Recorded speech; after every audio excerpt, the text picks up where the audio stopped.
Although we talked about masking before, I want to make sure that this concept makes sense. The key to remember is that white shows, black hides. But what that actually means and how to memorize it, I might be able to help you by visualizing it a bit technically how mask works. So think of a black paper and think of cutting a hole inside it, which will be white, it's empty. If you place this on top of an image, you will obviously only see the part where the hole is. So that's how it's going to look like. That's what we see through the hole that we cut into that black paper. So the hole is white, the paper was black. White shows, black hides. If we have two images on top of each other, like here, image 1, image 2, and we apply the mask on image 1, then this is what we will get. So image 2 is not affected, but we see that portion of image 1 on top of image 2. Another way you can remember how mask works is that you can think of how light works in general. So wherever there's brightness, objects will be visible. Wherever there's darkness, objects will not be visible. A dark room, you won't see anything, and with the lights on, you can see things. So white shows, black hides can also be remembered by thinking of how light works in general. But that's just the theory how mask works, but now let's see it in action. So I'm going to intentionally do a quite complex combination of images. I want to place these two girls here from this image onto a much more interesting and cheerful background.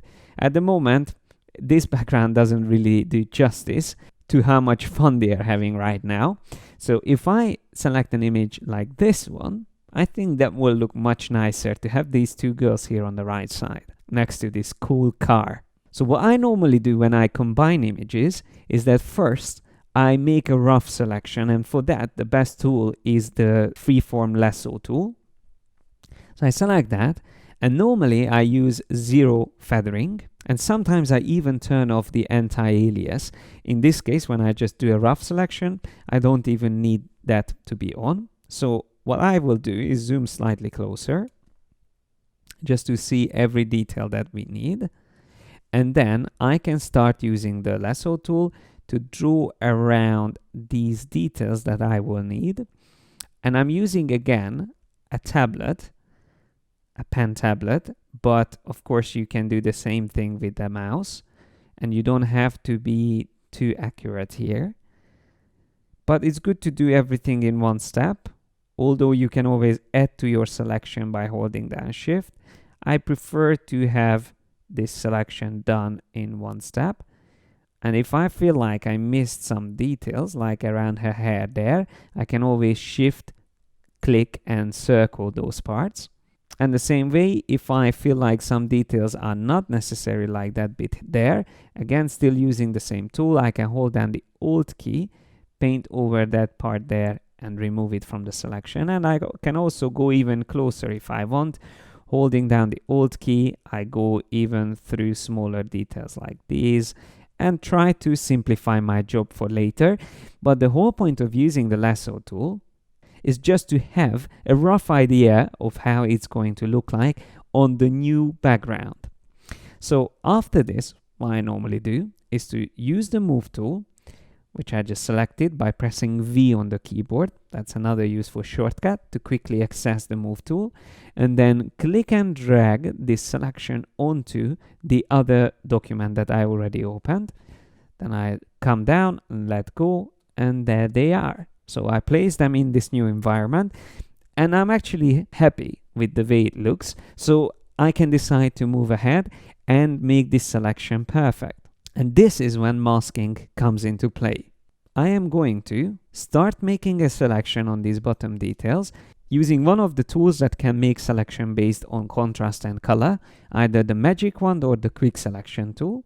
Let's start with quick selection and start painting over these details and try to select the things that we don't need. Of course, you can also start selecting things that you need. It's up to you, whichever you prefer.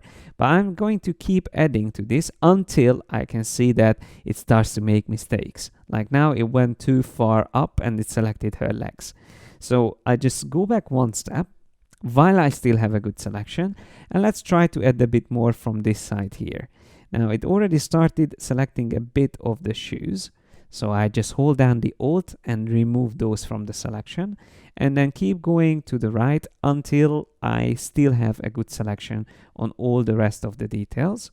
But after a while, it might be advisable to save this already as a mask. So the way you do that is by clicking on the mask icon on the layers panel, or you can also go to layer, layer mask, and reveal selection or hide selection. In our case, it's actually hide selection is what we need, but no matter which one you choose,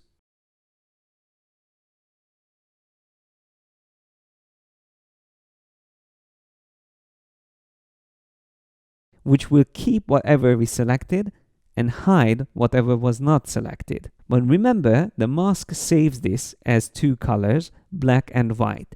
If I alt click on the mask, we can see how that looks. So whatever was selected turned white, and everything else is black, so they are hidden details. But if I go to image adjustments and choose invert while my mask is selected, I can invert these colors. That means whatever we selected will be hidden and everything else from this image will be visible. So if I alt click or option click again on the mask thumbnail, we can see that's exactly what happened. And there is a shortcut. While you have the mask selected, you can press Command or Control I to do the same thing, to invert your mask. So that's something you can always keep changing. Once you have a mask, you can still continue making selections from the image. So I can go over these details, and then to add this to my mask, I will be able to use either the brush or the shortcut that we used before to fill in details. So let's say I want to remove this as well, this detail here. I am going to switch to the brush tool, and having the brush set to black, I can paint over these details while being on the mask. It's important that the mask is highlighted and not the image. So having the mask selected and the selection ready, we can just paint over these details to remove them. If I were to draw with white, so if I switch to white color, I can reveal again details from the background, and with black, I can hide them. Now some details like this one here is very hard to select because poncho and the background is almost the same color. So in these cases, I would actually use the brush without having any selection, and I just paint with black over these details until I get a good edge selection. And remember, if you go too far into the poncho, you can just press X on the keyboard to switch to have white as your foreground color, and then you can reveal those details again. So let's just continue, and using now again the quick selection tool, make a selection of these details here. You can see that's selected. This is where it starts to make mistakes. So let's paint over these, or use quickly the shortcut Alt backspace if you have black as your foreground color. Fill black into the selection on the mask. So just to show you what happened, if I Alt click on the mask, Alt backspace fills that selection with black, which means it hides those details. So either using the brush or filling with black in the selection, we are slowly taking away the details and starting to have a perfect selection. I'm going to just continue doing the same things, but I will show you the whole process. I'm just going to speed things up so you can see the final result.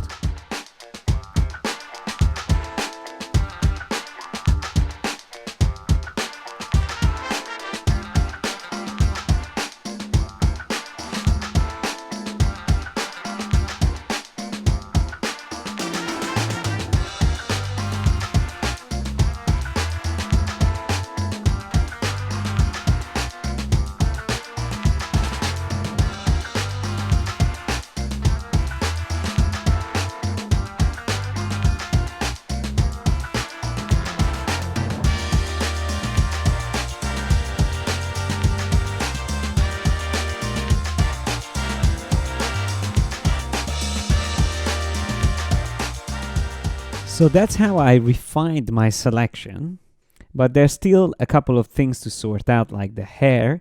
We could always go into the refine edge option by double clicking on the mask. We have mask edge. which is the same as refine edge, but it's actually going to refine our mask. So if I click on that, we will be able to see our selection in the background. We can zoom closer to the hair. And then remember, using the brush, we can paint over the details around the hair. So these are the soft selections. And then also paint over these parts here to include those. And then of course the left side as well. Let's just paint over that bit there. And you can see already it's getting better. Plus I can also see a couple of details from the original background here, which I missed out. And of course we can do the same for her hair as well. So let's just draw over that, because at the moment it didn't look as nice. Let's draw over that bit there, and maybe also a little bit more around there. So just to have the soft selections ready. And then overall the whole selection can be adjusted. Maybe we can add a bit of contrast and also use the shift edge to remove a bit from the overall edge that I created. If we make it a little bit even more drastic, you can see the result in the background. So it just reduces the whole selection slightly, and we can see before and after. Before, by pressing P on the keyboard, you can do this. So that was before, this is after. I think in overall, that is looking better. Well, of course, on her hair, we will have to do some more refinements. It always depends on the image quality as well, how your final selection ends up. But if I click on OK, then now if we alt click on the mask, we can see exactly what we achieved.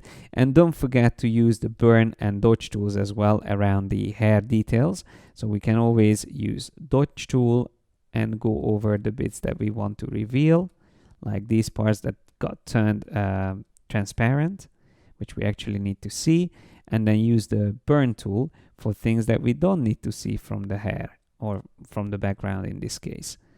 So that already gave us a better look, but then we can also always use the brush tool to remove things that we don't need and just work around the edges even more. So remember, Alt or Option click to switch to mask view, and you can also shift click on the mask to see before and after. So we can see overall before and after by shift clicking on the mask, so to compare how it looks now. And I think overall we did a good job. Of course, it would need some refinements to make sure that it looks like they are actually in this environment. So if I use the move tool, we can decide where we want to put them. We can put them closer to the car, as if they just came out and left the car, or they are just walking up towards the car. So it just depends on the size and scale of details in the background and how well we match the perspective. And your result always depends not only on your selection, but based on the composition that you do and combine images together.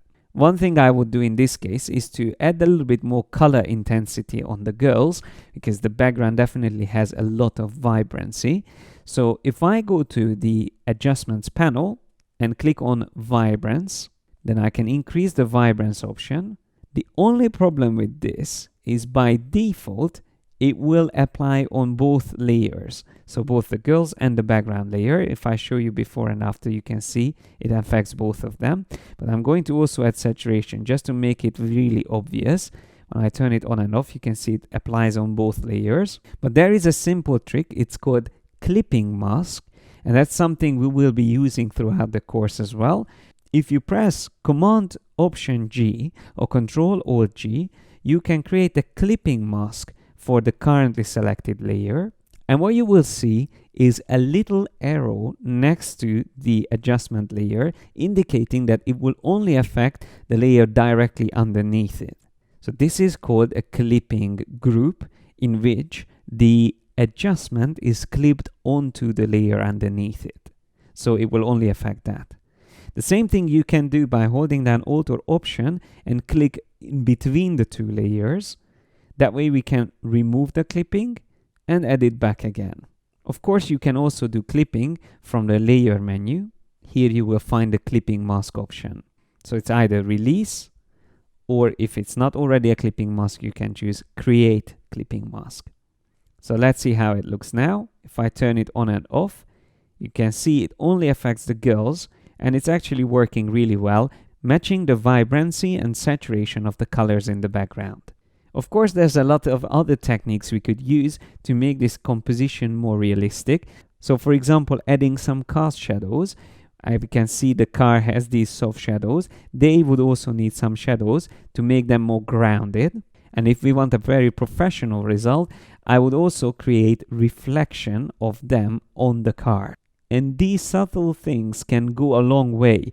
So of course it takes time to add these, but to make your montage really realistic and make people really believe that these girls were there with the car, it is necessary to go the extra mile. For now, what I would like you to remember is how to create a layer mask, and then how to use the brush tool, quick selection tool, magic wand, and generally adding and removing black and white from the mask to reveal details or hide details. In the next video, we will still be talking about masking, but we will be using a slightly different technique called vector mask.